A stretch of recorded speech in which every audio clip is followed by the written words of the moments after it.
Hello friends, आज के video में हम laws of algebra of sets देखेंगे जो कि हमारा बहुत इम्पॉर्टेंट है, जिसमें हमारे 5-6 लॉज हैं। इससे पहले मैंने आपको कुछ ऑपरेशंस बताए थे जो कि हमें सेट पे करने होते हैं, जो कि यूनियन थे, इंटरसेक्शन थे।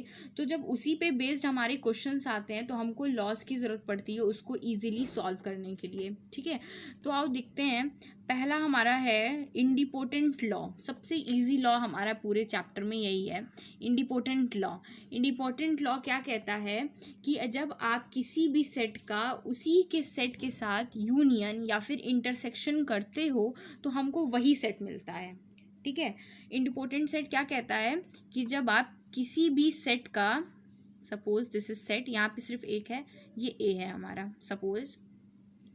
तो अगर आप, ये सेट है, अगर आप इसका इसके साथ ही यूनियन करोगे तो आपको ए मिलेगा, या फिर इंटरसेक्शन करोगे तो ए मिलेगा। तो ऑब्वियसली बात है ऐसा होगा। देखो, अगर हम यूनियन करते हैं ए का एक साथ तो यूनियन मतलब कॉमन पार्ट, तो ए आ जाएगा। इंटरसेक्शन करते हैं तो ए का है तो कॉमन तो पूरा आ जाएगा।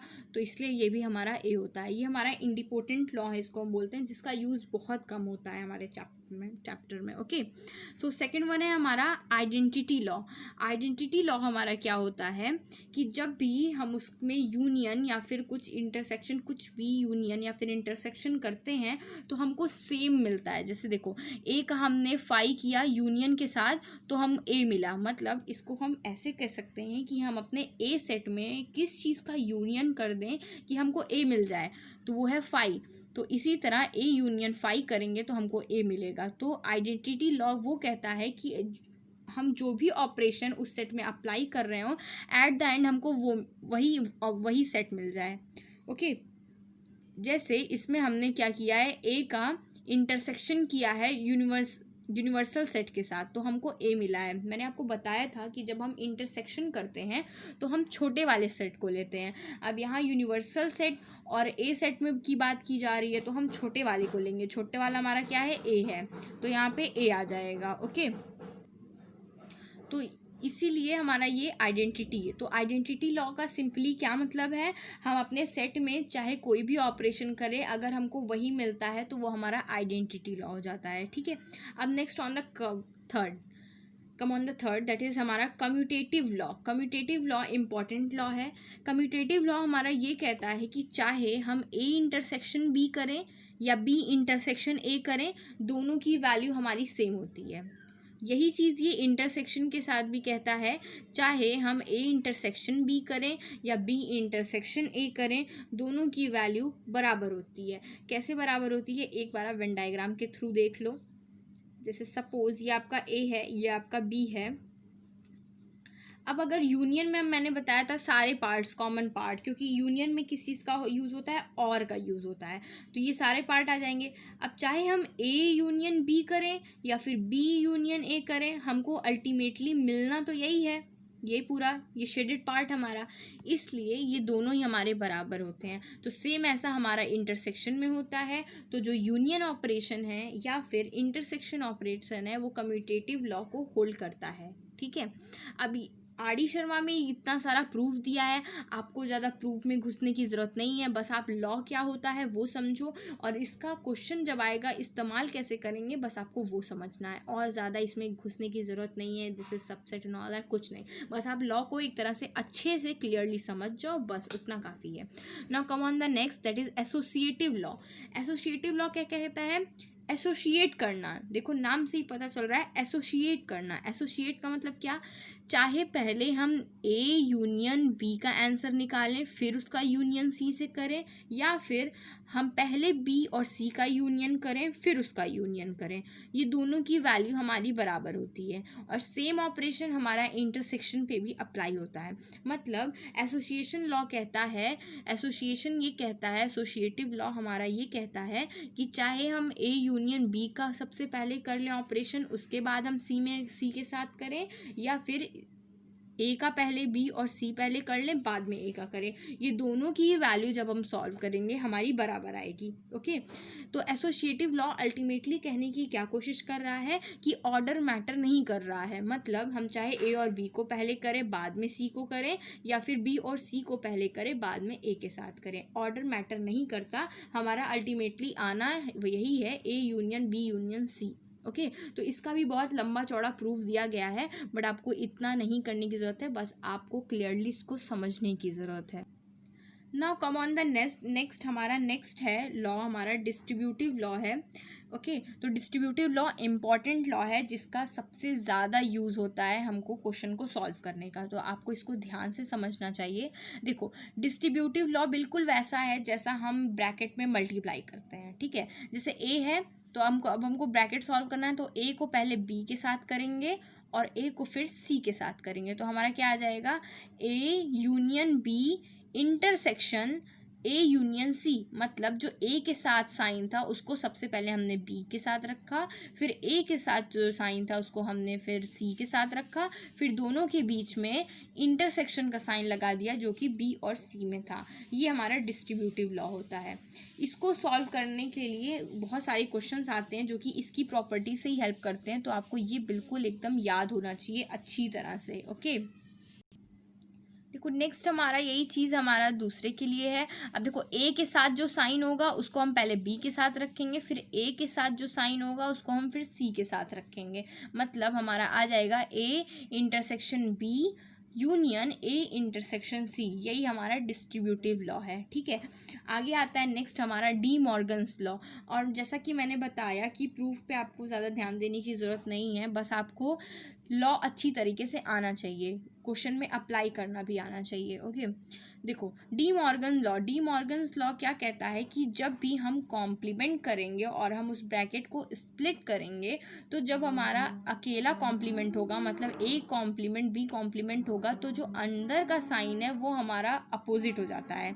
मतलब अगर यूनियन है तो इंटरसेक्शन हो जाएगा, और अगर इंटरसेक्शन है तो यूनियन हो जाएगा। मतलब अगर हम किसी भी ए यूनियन बी का होल कॉम्प्लीमेंट था और इस डेटा को अगर हम खोलना चाहते हैं तो हम सिंपल लिख सकते हैं A complement intersection B complement. बस यही डी मॉर्गन लॉ कहता है कि अगर हमें उस ब्रैकेट को खोलना है तो हमें अपने अंदर के साइन को चेंज करना होगा और हम उसको कॉम्प्लीमेंट अलग अलग स्प्लिट कर सकते हैं। अब देखिए कुछ आपके एग्जाम्पल्स दिए हुए हैं आर डी शर्मा में प्रूफ करने को। देखो पहला क्या है, for any set A and B prove that A union B is equals to B union B intersection B. अगर है, ये हमको गिवन है, अगर ऐसा है इफ़, तो ये होता है। अब देखो कैसे होगा, आप पहले इसको लॉजिकली समझने की कोशिश करो। लिख तो आप एग्जाम में लोगे ही अगर आपको समझ में आ गया। ठीक है, कैसे है, अगर यूनियन क्या करता है, आपको सारे पार्ट्स देता है, और इंटरसेक्शन क्या करता है, कॉमन पार्ट देता है। तो अगर कोई भी ऐसी सिचुएशन आती है कि ये दोनों यूनियन और इंटरसेक्शन सेम हो जाते हैं, तो जाहिर सी बात है ए इज इक्वल्स टू बी हो जाएगा। कैसे हो जाएगा, देखो आप इसको करके देख लो। पहला क्या बोल रहा है, ए यूनियन बी, मतलब ये पूरा पार्ट इक्वल है ए इंटरसेक्शन बी के। तो सपोज करो कि ये दोनों तभी कब होगा, A union B A intersection B तभी होगा जब ए और बी एक दूसरे पे ओवरलैप कर जाएं, तभी ना हमको इंटरसेक्शन कॉमन पार्ट मिलेगा। नहीं तो हमारा इंटरसेक्शन तो बस यही पार्ट हो जाएगा। अगर पूरा ले आना है तो ए और बी ओवरलैप कर जाए, तो जब ए और बी ओवरलैप कर जाएगा तो हमारा ए इक्वल टू बी आ जाएगा।